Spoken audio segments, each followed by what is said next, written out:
তাহলে আমরা কি শিখলাম আজকের মধ্যে?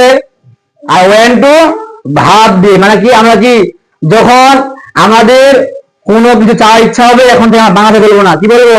এবার থেকে আমরা কি বলবো? ইংরেজি থেকে বলবো।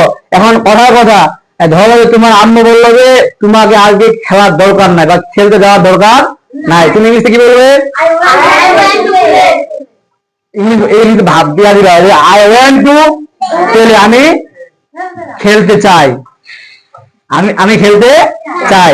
এখন কথা ধরো তোমার আমাদের মোটর হাত যাওয়ার দরকার বা মোটর রাখার দরকার নাই, তুমি কি বলবো ইংলিশ থেকে? I want to go motor হাত। এখন কথা কে বলতেছে আজ স্কুল যাবো না, তুমি যখন ইংলিশে কি বলবা? I want to.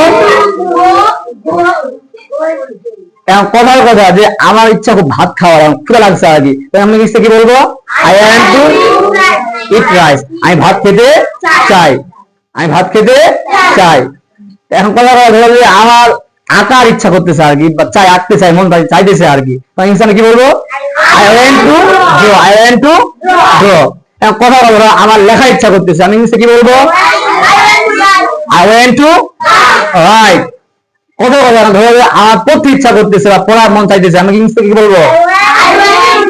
হ্যাঁ, আই ওয়ান্ট টু রিড। মনে থাকবে তো? পাবো তো ইনশাআল্লাহ। তাহলে আমরা প্রতিনিয়ত এগুলো কি ব্যবহার করবো ইনশাআল্লাহ, তাহলে আমাদের কি ইংরেজিতে কথা বলার জন্য সহজ হয়ে যাবে। ঠিক আছে?